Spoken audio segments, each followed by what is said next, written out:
നമസ്കാരം. ഈ ഒരു വീഡിയോയിലേക്ക് എല്ലാവർക്കും സ്വാഗതം. ഞാൻ ജ്യോതിഷ വാസ്തു ആചാര്യൻ കെ സുധാകരൻ. ഇന്ന് വാസ്തുവിനെ കുറിച്ചാണ് പറയുന്നത്. വാസ്തു സംബന്ധിച്ച് നമുക്ക് സമൂഹത്ത് ഒത്തിരി വ്യത്യസ്തമായ രീതിയിൽ ഓരോ സ്ഥാനക്കാരൻ പറയുന്നതല്ല മറ്റൊരു സ്ഥാനക്കാരൻ പറയുന്നത്. അത് ഞാൻ പറയുന്നതല്ല, നമ്മൾ ഓരോ സ്ഥലങ്ങളിൽ ചെല്ലുമ്പോൾ പറയും അവർ പറഞ്ഞത് ശരി, ഇവർ പറഞ്ഞത് ശരി, നിങ്ങൾ പറഞ്ഞത് തെറ്റ് എന്നുള്ള രീതിയിൽ ഇങ്ങനെ ഒത്തിരി സ്ഥലങ്ങളിൽ നമ്മൾ ചെല്ലുമ്പോൾ ഇങ്ങനെ അതിനകത്ത് നമ്മൾ ചില കാര്യങ്ങൾ ചോദിക്കുമ്പോൾ അനുഭവ ഗുണങ്ങൾ ഞാൻ ചെല്ലുമ്പോൾ ഞാൻ ചില വീടുകളിലെ കാര്യങ്ങളെല്ലാം അളന്ന് കുറിച്ചെല്ലാം നോക്കിയിട്ട് കണക്ക് ശരിയാണ്, വേറെ പ്രത്യേകിച്ച് വേറെ വലിയ വിഷയങ്ങളൊന്നും ഇവിടെ കാണുന്നില്ല, മുറികൾ ശരിയാണ്, അടുക്കള ശരിയാണ്, അപ്പോൾ തെറ്റായിട്ടൊന്നും കാണുന്നില്ല. ഞാൻ പറഞ്ഞതിനകത്ത് തെറ്റ് ഈ പ്ലാനും കണക്കും കാര്യങ്ങളൊക്കെ ശരിയാണ്, തെറ്റൊന്നുമില്ല എന്ന് പറഞ്ഞപ്പോൾ അപ്പോൾ വീട്ടുകാർ ആവശ്യപ്പെടുന്നത് ഇവിടെ ഒരാൾ പോലും മദ്യപിക്കുന്ന ആൾക്കാരോ ഒച്ചപ്പാടുകൾ ഉണ്ടാക്കുന്നതോ പ്രശ്നങ്ങളോ കേസ് കൂട്ട് വേറെ അങ്ങനെ യാതൊരു രീതിയിലുള്ള പ്രശ്നമുള്ള കുടുംബമല്ല. ഞങ്ങൾക്ക് നീക്കി ബാക്കിയില്ല, സമ്പാദ്യമില്ല, കിട്ടുന്നത് ഇതിൽ കൂടുതൽ ചിലവുണ്ട്. അതാണ് ഇപ്പം വരാൻ പറഞ്ഞത്. നമ്മൾ ഈ കണക്ക് വെച്ചെടുത്ത് നോക്കുമ്പോൾ കണക്കിനകത്ത് കുറേ കാര്യങ്ങൾ പറയുന്നുണ്ട്. ആ വീട്ടിൽ താമസിക്കുമ്പോൾ ഇന്ന കണക്കുകളിൽ താമസിക്കുമ്പോൾ, കണക്കുള്ള വീടുകളിൽ താമസിക്കുമ്പോൾ വരവ് ചെലവ് കാര്യങ്ങളെക്കുറിച്ചൊക്കെ പ്രതിപാദിക്കുന്നുണ്ട്. ഇപ്പോൾ 55 കോല ചുറ്റളവ് എന്ന് പറയുന്നത് പടിഞ്ഞാറ് നിന്ന് കിഴക്കോട്ട് ഇരിക്കേണ്ടതാണ്. അതിൻ്റെ ചെലവ് 11, വരവ് 8ആണ്. 11 ചെലവും വരവ് 8ആണ്. അപ്പോൾ 8 വരവും 11 ചെലവും. പക്ഷെ ആ കണക്ക് ഉത്തമമാണ്. ഇവിടെയാണ് പുസ്തകത്തിൽ വളരെ ഭംഗിയായിട്ട് വച്ചിട്ടുണ്ട്. ഉത്തമമായ കണക്കാണ്. 55 കോല് പടിഞ്ഞാറ് നിന്ന് കിഴക്കോട്ട് വയ്ക്കേണ്ടതാണ്. ചെലവ് 11ആണ്, വരവ് 8ആണ്, പൂയ നക്ഷത്രമാണ്, ബാല്യമാണ്, പഞ്ചമിയാണ്, ഉത്തമമായ കണക്കാണ്.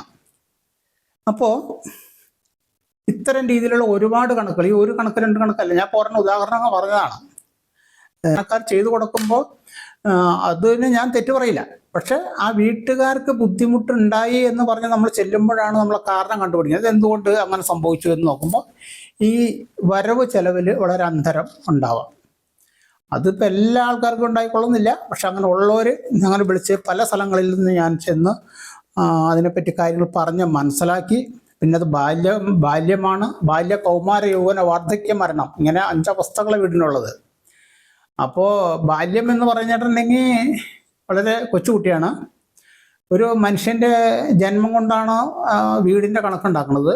കൗമാര, യൗവനം എന്ന് പറഞ്ഞാൽ ഭയങ്കരമായ ഗംഭീരമായ കണക്ക്, വരവ് ചെലവൊക്കെ നോക്കി നല്ല രീതിയിൽ എടുത്തു കൊടുത്ത ഉന്നത നേട്ടം ഉണ്ടാവും അങ്ങനെ എടുത്തു കൊടുത്താൽ. പിന്നെ ഒരുപാട് കണക്കുണ്ട്. വാർദ്ധക്യത്തിൽ ഉത്തമ കണക്ക്, വാർദ്ധക്യമാണ്, ഉത്തമമാണ്. അങ്ങനെ ഒരുപാട് കണക്കുകൾ സ്ഥാനക്കാരെടുത്ത് കൊടുക്കുന്നുണ്ട്. എനിക്ക് തോന്നണത്, അത് എൻ്റെ അഭിപ്രായം ഞാൻ പറയുന്നത്, വാർദ്ധക്യത്തിൽ ഉത്തമം എന്ന് പറഞ്ഞിട്ട് നമ്മളൊരു പാവപ്പെട്ടവനെ കണക്കെടുത്ത് കൊടുക്കാൻ പാടില്ല.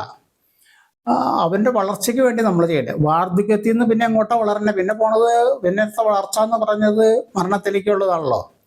വാർദ്ധക്യത്തിലുള്ള വീടെടുത്ത് വച്ചിട്ട് അതിന് മുന്നോട്ട് പോകാൻ സാധ്യതയില്ല. പിന്നെ വയസ്സനായില്ലേ.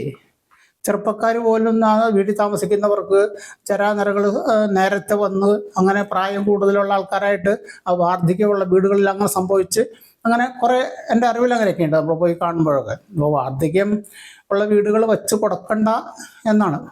ആൾക്കാരിങ്ങനെ ചുറ്റളവ്, മുറി, അളവ്, വരാന്ത, അത് ഇത് വേണം ഇങ്ങനെ പറഞ്ഞ് സ്ഥാനക്കാരനെ കൊണ്ട് അങ്ങോട്ട് സമ്മർദ്ദം ചെല്ലിച്ച് ഒരളവ് ഉണ്ടാക്കി കൊടുക്കണം. പിന്നെ അതിൽ നിന്ന് കൂട്ടുമ്പോൾ ഈ വാർദ്ധക്യത്തിൻ്റെ 5 ഭാഗം വാർദ്ധക്യം കഴിഞ്ഞിട്ട് പിന്നെ അത് കഴിഞ്ഞിട്ട് 5 കണക്ക് മരണം കഴിഞ്ഞിട്ട് പിന്നെ അതിലേക്ക് വർദ്ധിക്കണം. അപ്പോൾ ഒത്തിരി വലുതാകും, വീട്ടുകാരന് അത് താങ്ങാൻ പറ്റാത്ത കണക്കിലേക്ക് വരും. അതുകൊണ്ടാണ് ഇങ്ങനെയൊക്കെ എടുത്തു കൊടുക്കുന്നത്. പക്ഷേ കുറെ കഴിയുമ്പോഴാണ് അതിൻ്റെ ബുദ്ധിമുട്ട് അറിഞ്ഞിട്ട് അവരിങ്ങനെ വിളിച്ച് നമ്മൾ ചെന്ന് നോക്കുമ്പോഴാണ് ഇത്തരം കാര്യങ്ങളൊക്കെ അറിയണത്. അപ്പോൾ എന്തായാലും ഇതിനകത്ത് എൻ്റെ അഭിപ്രായത്തിൽ വാർദ്ധക്യവും ബാല്യം കാര്യം പറഞ്ഞിട്ടേ ചെയ്യുള്ളൂ. പെട്ടെന്ന് വളർച്ച ഉണ്ടാവില്ല, കുറച്ച് ഇത് കഴിയണം, എന്നാലും നല്ല കണക്കാണ് എന്നുള്ള അവസ്ഥ ഉണ്ടാവും. കൗമാര യൗവനം, അത് രണ്ടും നല്ല കണക്കുള്ളതാണ്. ഇതുപോലെ ഒരുപാട് വീടുകളുണ്ട്. നമ്മളിപ്പോൾ പല സ്ഥലങ്ങളിൽ ചെല്ലുമ്പോൾ എൻജിനീയർമാർ കണക്ക് ശരിയാക്കുന്ന ആൾക്കാർ, ഞങ്ങളൊക്കെ വാസ്തു പഠിച്ചാന്നും പറഞ്ഞിട്ട് അവർ ശരിയാക്കുന്നുണ്ട്. അതിൽക്ക് ഈ വരവ് ചെലവ് കാര്യങ്ങളോ വേറെ ഒന്നും അങ്ങനത്തെ കണക്കൊന്നുമില്ല. അത് ചിലപ്പോൾ അധമമായിരിക്കും, ചില കണക്ക് അധമമായിരിക്കും എൻജിനീയർമാർ എടുത്തു കൊടുക്കുക. അധമം അപ്പോൾ ഉത്തമം, മധ്യമം, അധമം. അപ്പോൾ ഇങ്ങനെയുണ്ട്. അതിൽ മധ്യമം എടുക്കും, ഉത്തമം കൊടുക്കും, അധമം എടുക്കില്ല. പക്ഷേ എന്നാൽ എഞ്ചിനീയർമാരൊക്കെ കുറേ കാര്യങ്ങൾ ഇത് ചെയ്ത് കൊടുക്കേണ്ടവർ അധമം അവരെടുത്ത് കൊടുക്കേണ്ടത്. അതൊന്നും അവർ ശ്രദ്ധിക്കാറില്ലെങ്കിലും ചുറ്റളവിൻ്റെ കണക്കാണ് പുസ്തകത്തിലുള്ളത്, അതെടുത്ത് സംഗതി കൊടുക്കും.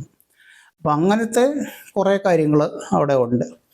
പിന്നെ ഇപ്പം ഞാനിപ്പോൾ ഈ അടുത്ത ഒരു സ്ഥലത്ത് ഒരാൾ വീട് വാങ്ങിച്ചു. 90 ലക്ഷം രൂപയ്ക്ക് വാങ്ങിച്ച വീടാണ്. 30 ലക്ഷം രൂപ അഡ്വാൻസ് കൊടുത്തതാണ്. എന്നോടൊന്ന് അതിൻ്റെ കണക്ക് ശരിയാണോ എന്ന് നോക്കാൻ പറഞ്ഞു. അതൊന്ന് അളന്ന് നോക്കാൻ പറഞ്ഞു. ഞാൻ ചെന്നൊക്കെ എല്ലാ ഭാഗങ്ങളും അളന്നു, മുറികൾ അളന്നു, വീട് ചുറ്റളവ് പോണു, എല്ലാം കറക്റ്റാണ്, ഒരു കുഴപ്പമില്ല. പക്ഷെ നമ്മളോട് അത്ര പറഞ്ഞിട്ടുള്ളൂ, ആ വീടൊന്ന് അളന്നു നോക്കണം. അപ്പോൾ കണക്ക് ശരിയാണെന്ന് അറിയാനാണ്, അവർക്ക് താമസിക്കാനാണ്. വീടിൻ്റെ ഉടമസ്ഥൻ, അത് നിലവിലുണ്ടായിരുന്ന ആധാരക്കാരൻ ഒരു 3-4 ദിവസം കഴിയപ്പോൾ എന്നെ കണ്ടപ്പോൾ പുള്ളി ചോദിച്ചു, വീട് അളന്ന് നോക്കിയിട്ട് കുഴപ്പമുണ്ടോയെന്ന് ചോദിച്ചു. ഞാൻ പറഞ്ഞു, വീട് അളന്ന് നോക്കിയിട്ട് അതൊരു കുഴപ്പമില്ല, വീടിൻ്റെ കണക്ക് കറക്റ്റാണ്. ആ വീട്ടിൽ കിടന്ന ആൾക്ക് എന്താണെന്ന് വെച്ചാൽ വൈകല്യം ഉണ്ടാവും. ആ വീടിന് 2 വൈകല്യം ഉണ്ട്. അതിപ്പോൾ ഞാൻ അവരോട് പറയേണ്ട കാര്യമില്ല, അവരെന്നോട് പറഞ്ഞ കാര്യങ്ങൾ ഇത്രയാണ്. ആ വീടിൻ്റെ കണക്ക് കറക്റ്റാണെന്നാണ് നോക്കണ്ടേ. അത് നമ്മൾ കറക്റ്റ് ആണ്, അതിനൊരു മാറ്റമില്ല. മുറികളും അടുക്കളയും എല്ലാം കറക്റ്റാണ്, ബാത്റൂം ഇരിക്കേണ്ടതൊക്കെ അങ്ങനെ തന്നെയാണ്. വൈകല്യമുള്ള വീടാണ്. അങ്ങനെ ഞാൻ ഒരു കണ്ടുപിടിച്ചിട്ടുണ്ടെന്ന്. അപ്പോൾ അദ്ദേഹം പറഞ്ഞു, ആ വീടിൻ്റെ ആധാരം ചെയ്യുന്നതിന് മുമ്പുള്ള ഉടമസ്ഥൻ പറഞ്ഞു, ഞാൻ വണ്ടി ഇടിച്ച് 4-5 മാസമായി ആശുപത്രിയിലാണ്, ഒരു കാലിൻ്റെ ഉള്ളിൽ കമ്പിയിട്ടേക്കാണ്, അത്രയും എനിക്ക് അങ്ങനെ പരിക്ക് പറ്റിയിരിക്കുക എന്ന് പറഞ്ഞു. ഇത് നമ്മൾ ആ വീടിൽ നിന്ന് കണ്ടെടുത്തതാണ്.